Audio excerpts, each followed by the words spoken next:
Hi, this is Cody Davis. Subscribe to the supporting icons for the latest boxing news. Peace. So just watched the Tony Bellew and David HAYE open workout. Both of them look real good, real trim, and I'm expecting a much better fight than the first one.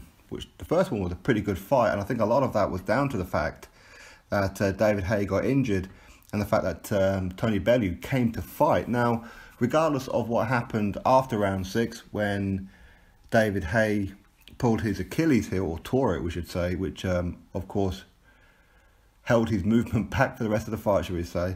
The fight itself was pretty good up until that point, and of course Tony Bellew, he damaged his hand in the second round, I believe it was, right? So I think this fight is going to be a much better one. I really do. Both of them seem up for it. Both of them, you could probably argue, a little bit relaxed even. But of course, it's just open workout. What are you really going to gain other than the fact that you can kind of see how they are physically and if they're smiling and happy, which is always a good sign.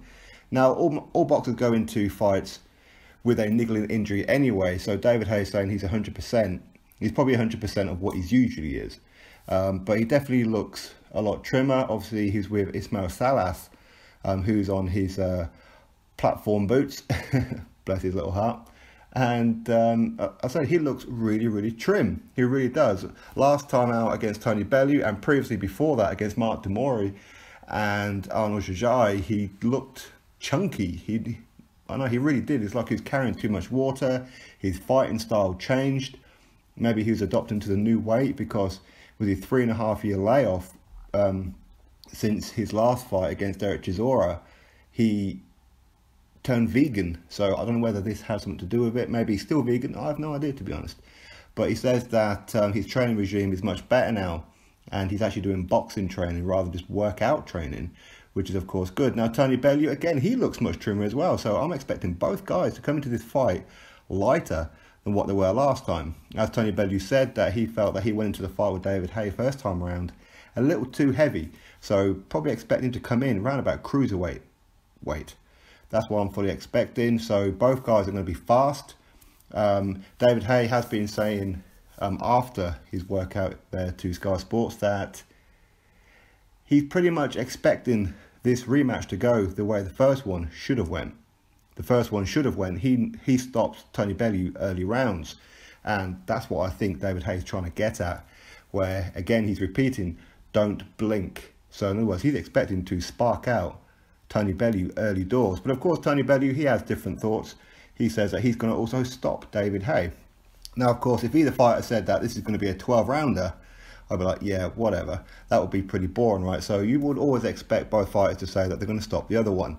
And I do believe there is going to be a stoppage in this fight. But both of these guys are going to be on their toes. First round might be a little bit cagey. I think if anybody's going to be the aggressor, it's probably going to be David HAYE, to be fair. I really do. I think Tony Bellew is going to try and get David HAYE into the later rounds again and then ultimately stop him. But who knows? Maybe Tony Bellew is going to be the one coming out from the starting blocks and throwing bombs. Who knows? Who knows? But I'm looking forward to it. The press conference is tomorrow, so that'll be Thursday. Then the weigh-in Friday, then of course fight night on Saturday. And I'm hearing it's no longer Sky Box Office, so it's not pay-per-view. If somebody can find out, please let me know. And of course I'll have a little look myself. Also on this card, you've got John Ryder going up against Jamie Cox, which is a good fight of course. Leroy Thomas defending his Commonwealth title against Joe Joyce. And you've got Butler versus Rodriguez, and of course you've got Cody Davies on the undercard as well, plus a couple more fights. So this is looking like a pretty good card. It really, really is. So anyway, drop your thoughts below. How did you see the open workout going? Do you agree with me that both of them looked in much better condition than what they did first time round? Drop your thoughts below, click that thumbs up, subscribe. Catch you next one.